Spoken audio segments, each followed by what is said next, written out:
Go ahead and record this. And then there is wherever you want to plug your video in.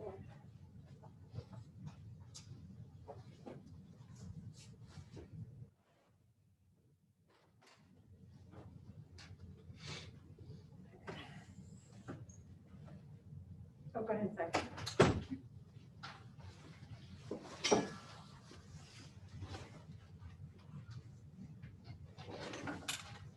And the movies we're seeing.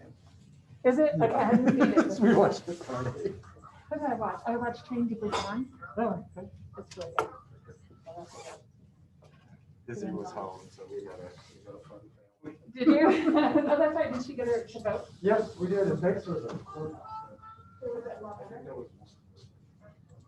Yeah. That's good. Yeah, I think it was a good option.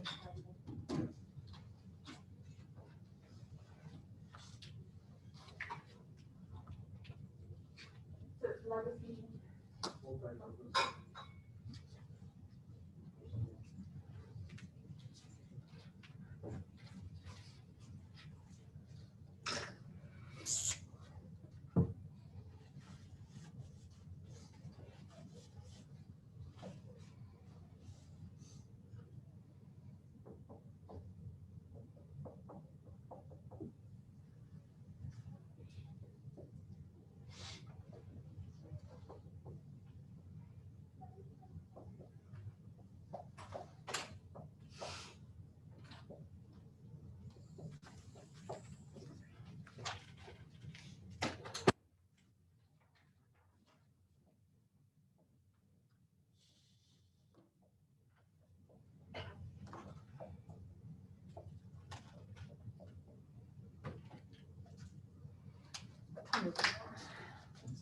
About 10. All right, we're going to go ahead and get started.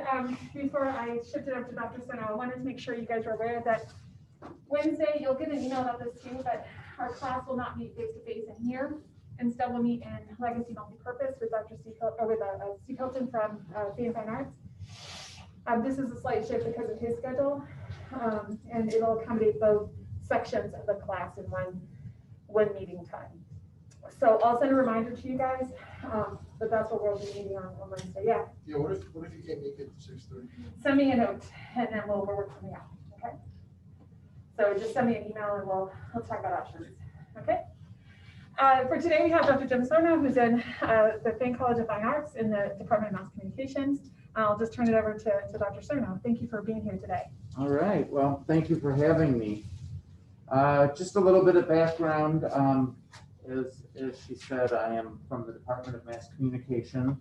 And one of my teaching areas is media law and the First Amendment. So today we are going to cover the First Amendment. My dissertation topic was music censorship. And I'm still kind of obsessed with that topic, but we'll come back to that. And I teach the mass communication law class, which is required for all mass comm majors. What I want to do to start out is give you a little bit of a quiz. Everybody get some paper out. First question. Name the 5 freedoms guaranteed by the First Amendment. Do you want me to turn the projector on? Do you want me to turn the projector on? Or not yet. I was going to type in the 5, but Okay. that's about all I needed for. Okay, you didn't need it for your video? I have the video full. Oh, yeah. Okay. No, we do need a projector.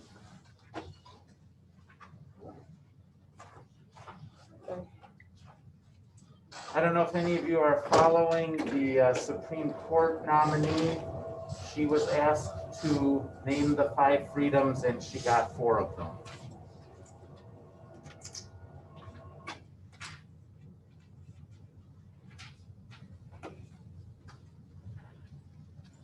And I just have it over here.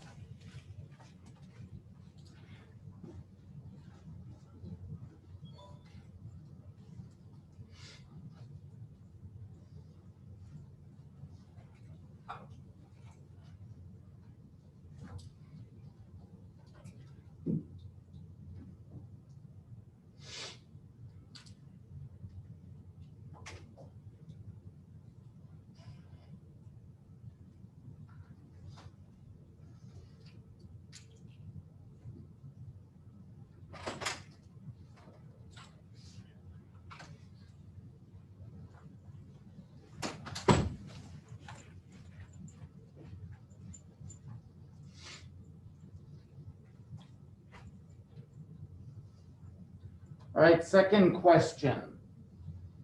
What is the definition of censorship? What does it mean to censor something? What is the definition? What does that mean, censorship?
I started a new file. I didn't delete your Oh, file. no worries, that's okay. All right, 5 freedoms in the First Amendment. How many got 5? Okay, you're ahead of most Americans. How many got 0? I'll come back to that.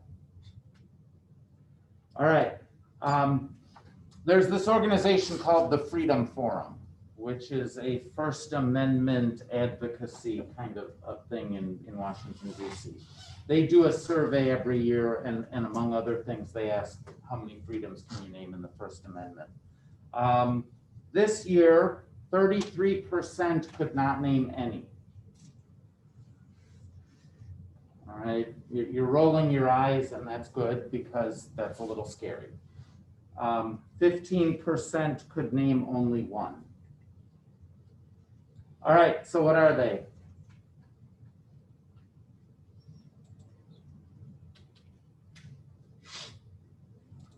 What are the 5 freedoms? Religion, speech, press, right to petition, and assembly.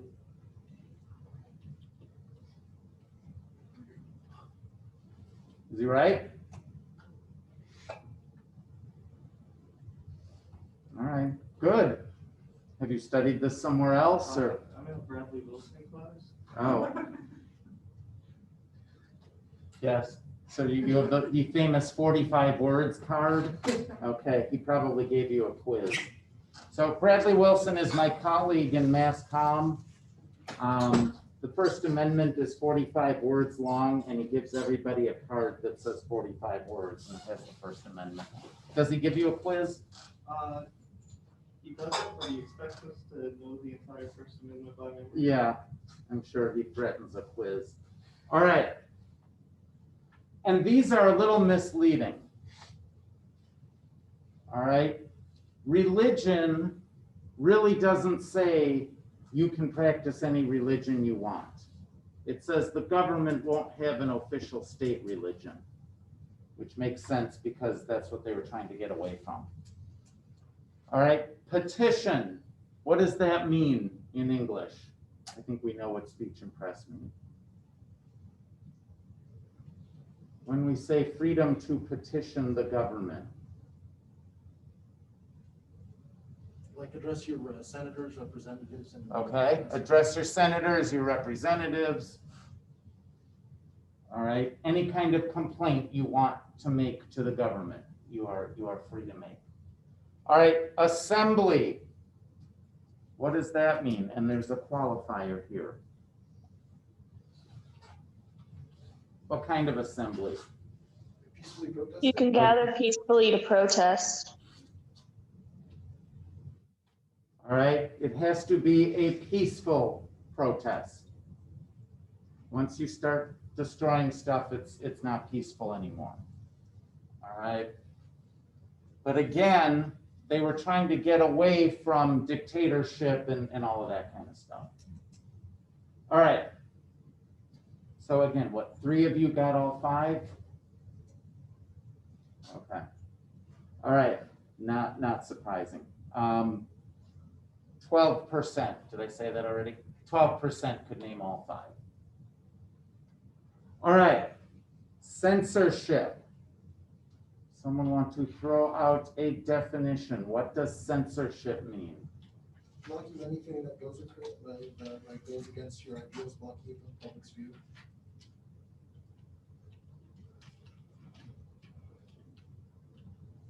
All right, what was the first half? Anything that goes against your views? In dictatorships, that's what they kind of do. Yeah.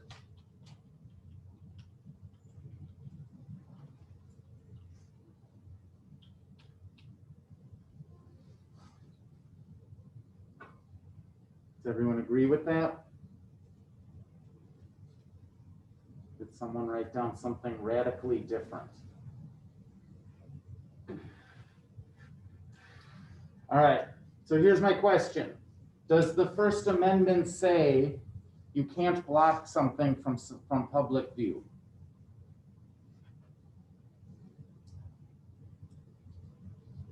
Does the government still block things from public view? They do. They do? Like what? Child porn.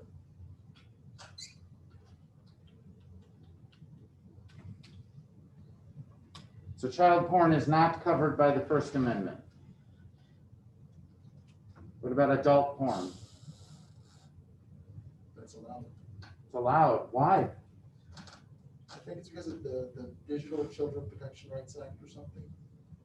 That it's doesn't matter. Okay. Other than how it's put into law, what's the difference? I mean, I know what the difference, but what's the argument for it being different? What? All right. And it goes beyond some specific act. We've been trying to figure out what porn and obscenity mean for 300 years. All right. But legally, what's the difference? Yes, adult porn, assuming the actors are there consensually, is protected by the First Amendment. Why? Or why is that different from child porn? Children aren't able to consent. Okay, consent. We do lots of things regarding children. We say, well, if you're not 18, you can't buy cigarettes, you can't vote, right? You can't drive till you're a certain age, you can't own property. All right, so we're pretty consistent about age of consent. All right, is there anything moral, ethical here? Do we draw a line? Yes? All right, we clearly think one is much more disgusting than the other. All right, and that's not maybe a basis in law, but it is certainly a defense of why we ban one and ban another. All right, what else does the government ban? Sale of drugs. Well, yes, but I'm saying First Amendment wise. Hate speech. Isn't that allowed though?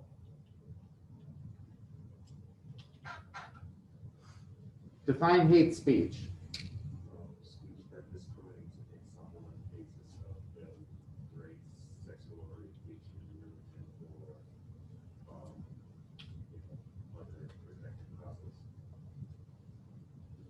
All right. Legally, and this is getting deeper and deeper.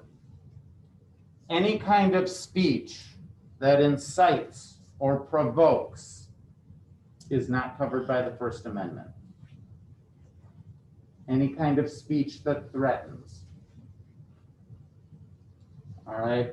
So with threatening, if I say, I am going to beat you up, that's a threat. And it doesn't matter if it's race or because you're a jerk, okay? A threat of physical violence, I mean, that doesn't matter. Inciting, all right? If I say, hey, I have an idea, your tuition is too high. Everybody go set Hardin on fire to protest your high tuition. All right, we're gonna say I'm inciting, I'm provoking violence. All right, does everybody see the framework here? Then I'll come back to hate speech. All right, so hate speech, speech that is discriminatory toward a certain race, religion, gender, protected class. Is that inciting? Is it provoking? Is it threatening?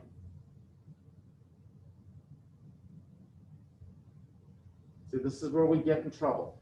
If I walk up to someone and say a racial slur, we can agree that's hate speech.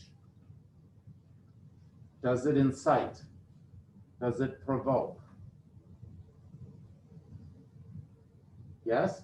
I would say definitely provokes. Okay. All right. No? No, it's technically free speech. Okay. Why should we protect that? Once you start, chipping off one thing, then you're just, eventually the whole right is gonna get chipped off. If you start Okay. restricting, Chipping off.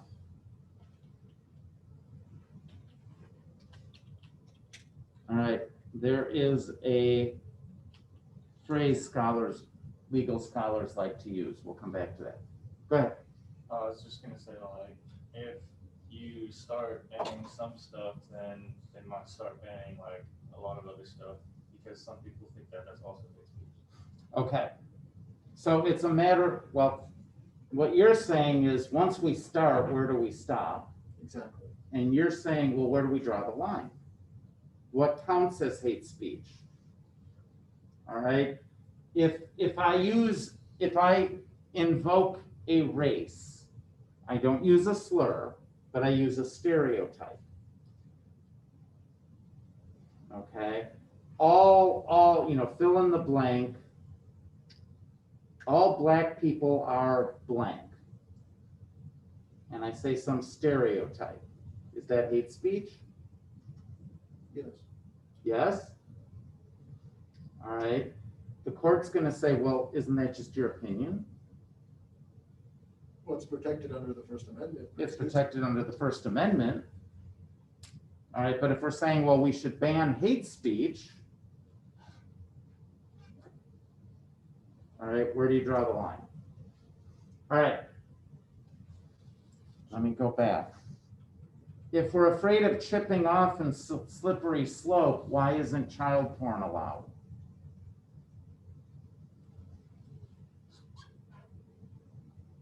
Because they're underage and unable to consent. Underage and unable to consent. So is that good enough? Is that good enough for the chipping off? All right, it gets a little harder. All right, what legal scholars say is you're on a slippery slope. And this isn't just First Amendment, this is just pretty much everything legal. All right, and let me start with whoever said selling drugs. This is a great example. All right. When the movement started to legalize marijuana, you had one group saying, how about for medical purposes only? We'll legalize it if you can show you have a condition where medically it helps you. All right, then you had people saying, well, why not recreationally? All right, then you had critics saying, see, I told you, we're on a slippery slope. Now we're gonna legalize all pot, next is cocaine. All right, now you laugh, but do you see the logic here? Isn't that an argumental fallacy though? Why? Because you could say that about anything. Yes, So it doesn't really count as an argument. you could say that about anything, but the person saying it is gonna say, but I'm right.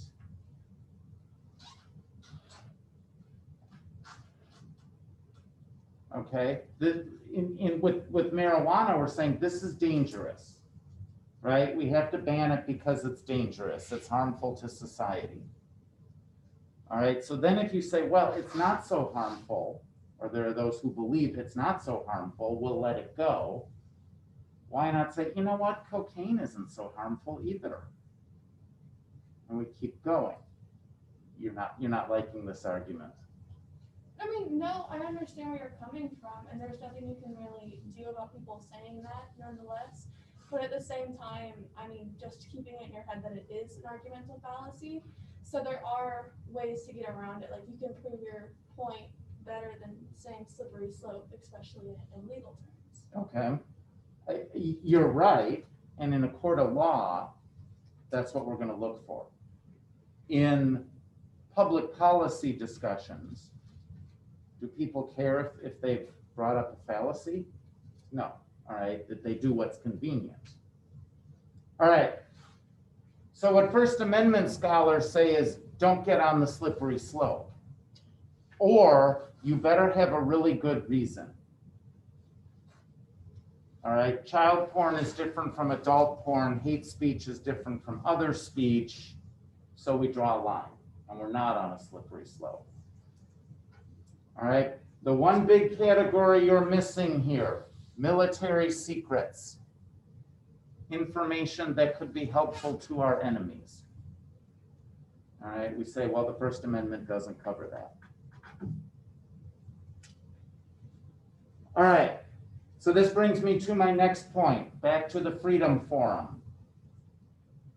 One of the questions is always along the lines of, they'll make this statement and then strongly agree, strongly disagree, agree, disagree, all those things. All right. So the statement is, the First Amendment protects too much. It gives us too much freedom. And then people are allowed to say strongly agree, agree, neutral, disagree, strongly disagree. All right, does everybody understand the statement? All right, who here says strongly agree? The First Amendment protects too much. Agree.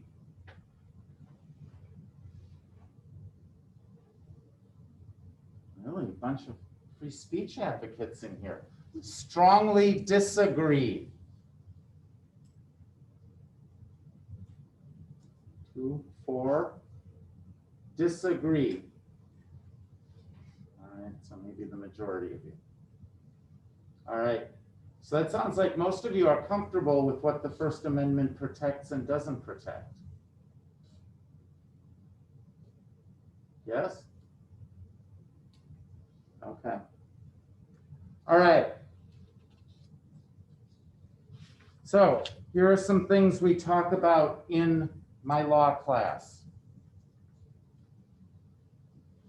About 40 years ago, the Nazi Party wanted to march through Skokie, Illinois. Skokie is a suburb of Chicago.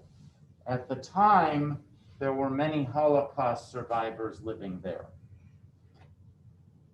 And then the first generation from that generation.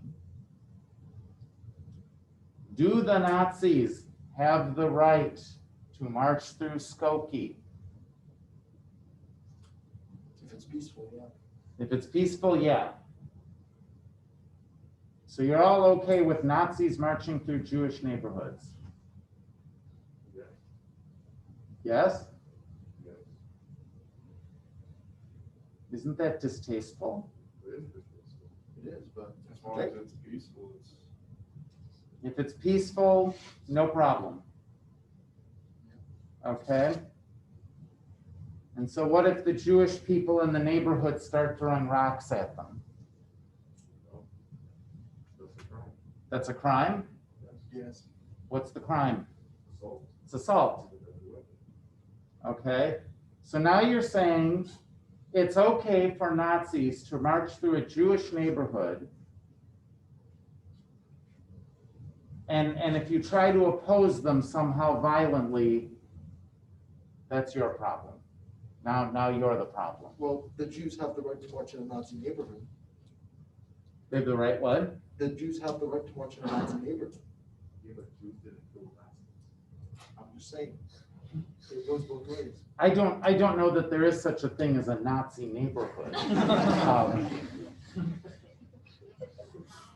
I mean, and when I get into the line by line of this case in my class, The rich upper class of Germany. I'm sorry. The Nazi neighborhood is the rich upper class.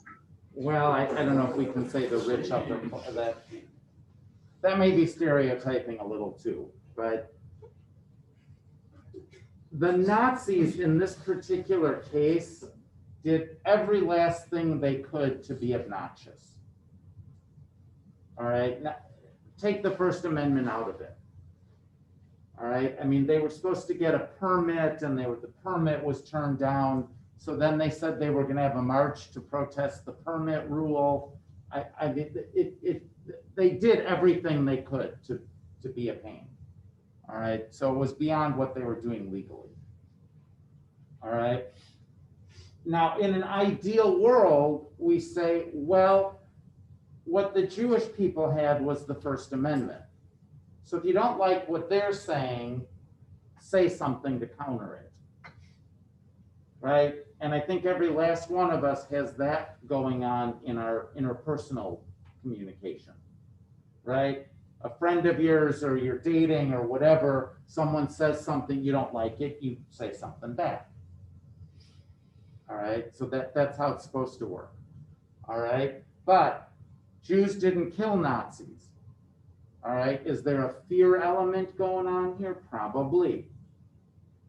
All right, so Nazis are marching through your neighborhood, you come out of your house and say, oh, I disagree. Well, how effective is that? All right. And what are the Nazis doing? Say, well, you may disagree, but we'd rather kill you. I mean, right? I mean, I'm being flippant, but you see the dynamic going on here? It's not that easy. All right. People in the neighborhood are going to say, don't I have the right to sit in my house and not be bothered by these creeps? Question? Wouldn't you consider that hate speech in that case? Is it hate speech? Well, especially if it's going against and insinuatory to their community. Okay. Yes. But in most cases, we have said hate speech is protected. All right. You have to specifically threaten. So if the Nazis march, and I am trying to address this. If they're chanting stereotypes, all right, or even if they're saying something awful like, well, you know, Hitler was right. Okay, we can say that's hate speech, but is it threatening? They're not saying, I want to kill you. They're saying, here's what Hitler did. All right, so it gets difficult to argue that. But the other part where this gets really difficult is, what if the Nazis said, well, we want to march through this neighborhood saying slogans of peace and harmony?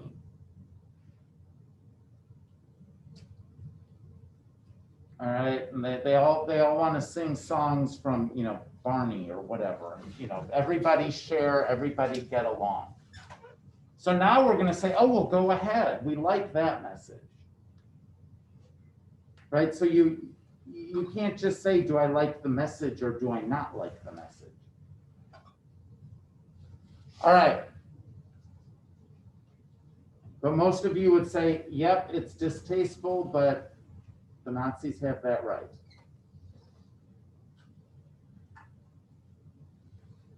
Okay. All right, next case, Fred Phelps. Does this name mean anything to any of you? Westboro Baptist Church. So some of you are chuckling because you shouldn't, because it's totally obnoxious, and totally ridiculous. All right, someone tell us about Fred, who is no longer with us. His daughter's taken up the cause. He is fervently against homosexuality to the point where he protests at funerals, at cemeteries of soldiers who lost their lives, and say that God is punishing America because of its sin of accepting homosexuality. Okay, did everybody catch that? All right, so they would go to funerals of military guys. It didn't matter if the guys were gay or straight, or they would just kind of pick people. So they go to this funeral, guy named Matthew Snyder, and Snyder's dad sues them and says, okay, this is beyond bad taste. This is harassment. All right, and they had posted stuff like Matthew Snyder is a tool of the devil and went to hell for the sins of the military. All right, and the dad sues. That could be slander or libel. He sues for libel. And the court says, well, it's really not libelous because it's an opinion. For something to be libelous, you need a false statement of fact. All right, does everybody see the distinction? This is really tricky too.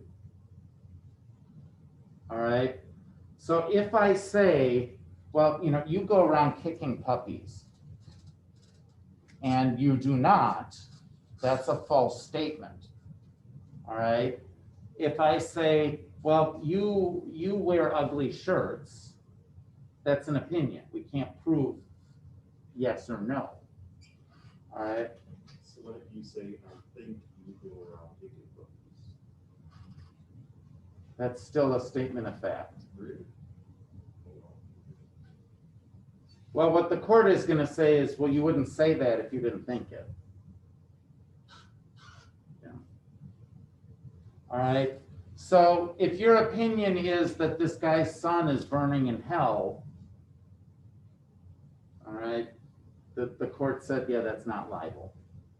Which there are those who said, come on, this is bad. But I believe, like, if you have a private business or something, you can set your own rules. If the father is hosting his own funeral, he should be able to set his own rules. Right? Yes, except they didn't go to the funeral. Okay, this is tricky. You're right. All right. If you have a funeral home, some company owns that. It's private property. If the service was in a church or some place of worship, I don't remember where it was, they also own the property. So they can say, if you come in here, you're trespassing. All right, but they didn't do that. What they did is they stood on public streets, and as the motorcade went by, they held up signs. So they weren't blocking traffic, they weren't creating a safety problem. All right, so you couldn't get them on trespassing. You couldn't say, you're on private property. All right, but what the dad said is, this is harassment. A funeral is a very private time. It's a very personal time. All right. Where do you even get off? My son has died, and you're making this into a political thing. And the Marine who died, he was straight. It wasn't even like he had any political part of any of this. All right. He joined the military to serve his country. That was the extent of his politics. All right. So again, my question for you, does the First Amendment protect that kind of thing?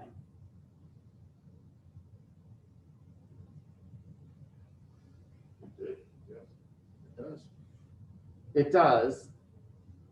All right. The Westboro Baptist Church won 8-1 in the Supreme Court. All right. The one dissenter said basically, I know we can't ban something just because it's distasteful, but I'm pretty sure even the founding fathers didn't want it to protect this. All right. Now talk about difficult arguments to make. All right. Now it's 2006, and you're saying, well, I think 230 years ago, here's what they were thinking. I mean, that's a difficult argument to make. All right. But that's basically what the dissenter said. This is beyond even the First Amendment. I don't think it matters what they meant. I think what matters is what's right in front of them on that piece of paper and how they interpret it to be read. Okay, and that's another debate in law. Do we interpret things the way the founding fathers meant them, or do we adapt to the times? All right, as far as the First Amendment, you get the argument, the founding fathers didn't know what television was. Certainly they don't know what the internet is. All right, but we can't just not have rules for that.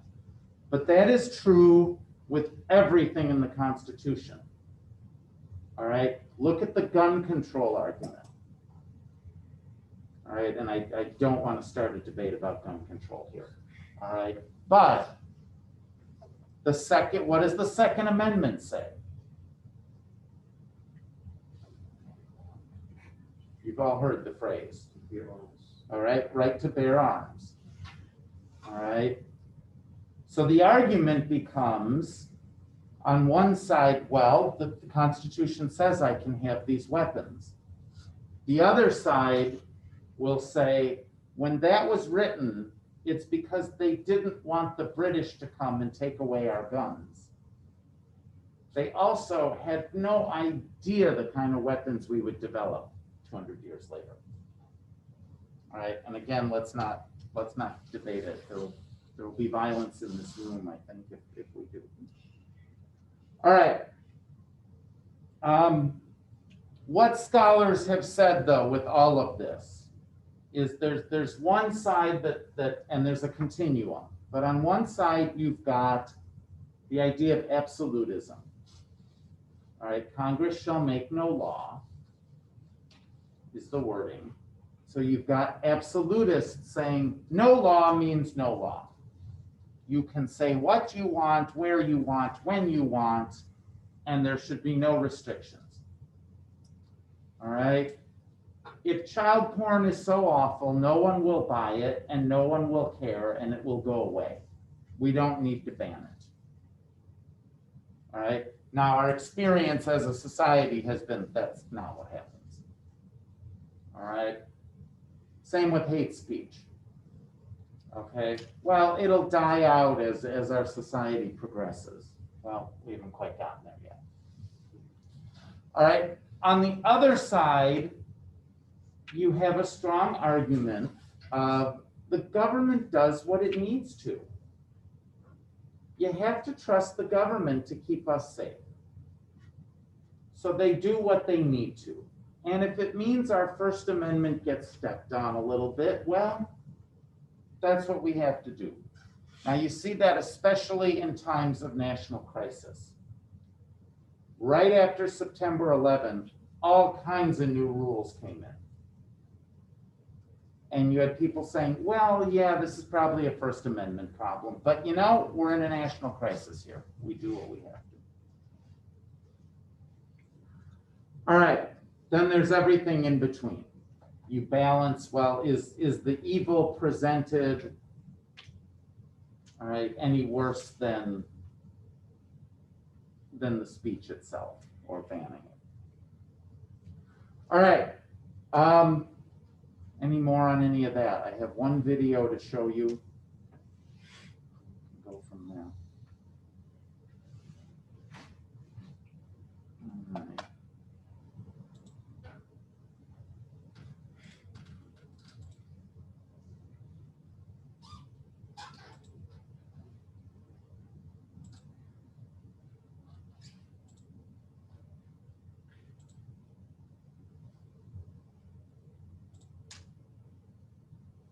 All right, this is, I think, pretty self-explanatory.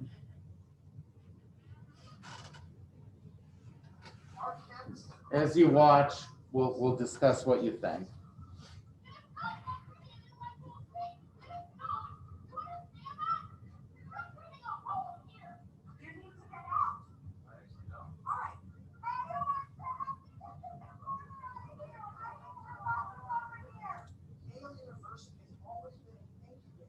Some of the best and brightest America has to offer. Yale, the alma mater, no less than 5 presidents, 10 Supreme Court justices. I think it's going to take Yale to bring some sanity to this very serious debate. What we're calling for is a petition to repeal the First Amendment. Just a reminder, the First Amendment protects freedom of speech, freedom of religion, freedom of assembly, freedom of expression, and oh yeah, freedom of petition. So we're calling for. Get it? They're doing a petition.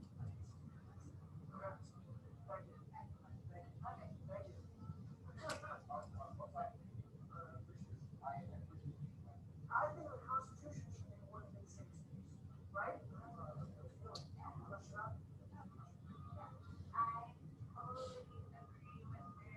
I think it's a living thing, document Constitution. There's really not a really big stuff. And the guys who wrote it, what do they know about how we live today? So they want to change.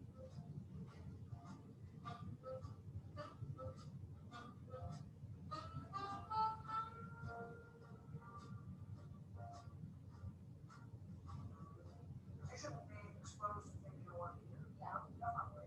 But I mean, like, making fun of people is not cool. Thanks a lot. You know what? Microaggressions should not be protected. Making fun of people is not cool. And it sucks. Thank you very much. You're here, that's great. Thank you, I appreciate it. Take care. I like what you're doing. Okay. Thanks, Chris. I appreciate it. Thank you, sir.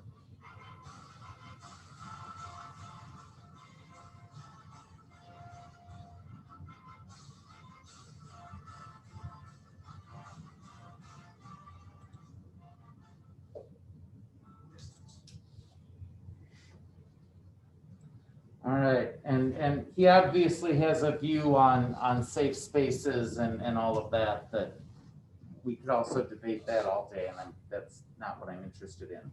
But what do you think would happen here if we said we would like to ban the First Amendment? Do you think your colleagues at Midwestern would sign it? No. No? Depends, yes. What? 30% don't know, 33% don't know anything about the First Amendment. Okay. So if we get the right people, All right, so you've got a chunk of people who don't know anything about it anyway.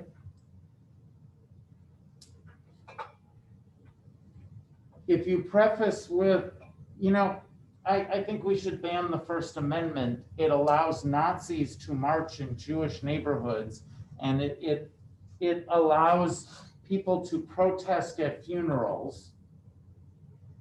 Don't you think we should ban this awful law? Could you get people to sign? But then you're being biased with what you're saying. Well, yes, but wasn't he biased? Yeah. Well, I don't think it's cool to make fun of people. Do you want to sign this? I mean, that's what he was basically doing. All right. There were all kinds of scholars who looked at this and said, I am very alarmed. 50 people sign it in less than an hour. at Yale, where they're, you know, one of the highest ranked law schools every year. All right, there's another experiment that the Freedom Forum does, and it's kind of the opposite. And the idea here is they walk around with the wording of the First Amendment, and they say, excuse me, I am petitioning the government, and we demand these freedoms. Will you sign? And it's the text of the First Amendment. All right. Now you're chuckling, but it makes me want to cry. Every year, the answer is 50%. 50% will sign, 50% say, no, that's a really radical statement. I don't think I can get behind that. I don't think we should ask the government for that.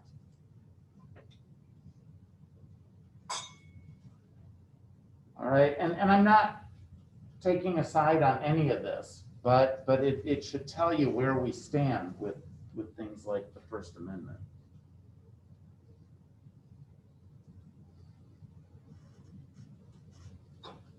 Any responses to any of this? Had anyone seen this video before? No. I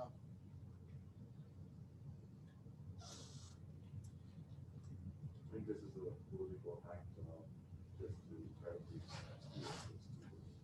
Political hack job. Make students look stupid? Could be. They still signed. Now, and you're right, the editing. Well, my question is, did he edit out people who said no? You know, if they came up to me and said, will you sign this petition? I would say absolutely not. Now, were there people like that that didn't make it into his video? Well, probably. All right, that's another mass comm topic. How you edit matters, but not for today. All right, anything else I can address? All right, as you move through your degree programs, keep my media law class in mind. It's a lot of fun. That's my shameless plug.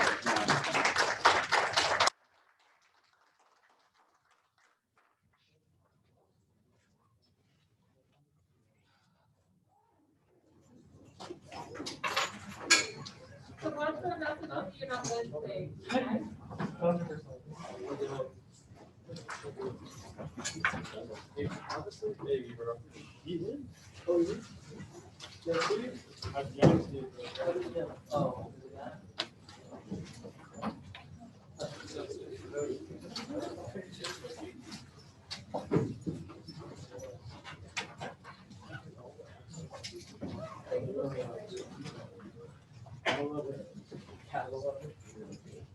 You know, I went to preschool when Phelps was a kid, right? No. Yeah. But school. I knew they were. I didn't know which one. No, it's a Rod or Chris or something, and then he ended up being a computer science TA at KU at the same time I was. He had all his dad, all the church stuff on KU website. And they needed to take it down, and that was a big deal. But no, and you know they were lawyers before they Well, and his daughter was a lawyer. She defended them in the Supreme Court. And when he died, she basically took over the whole thing. It wasn't just that, like there was a sheriff who got in trouble for stealing cocaine out of the evidence locker. She was trying to tell. Well, and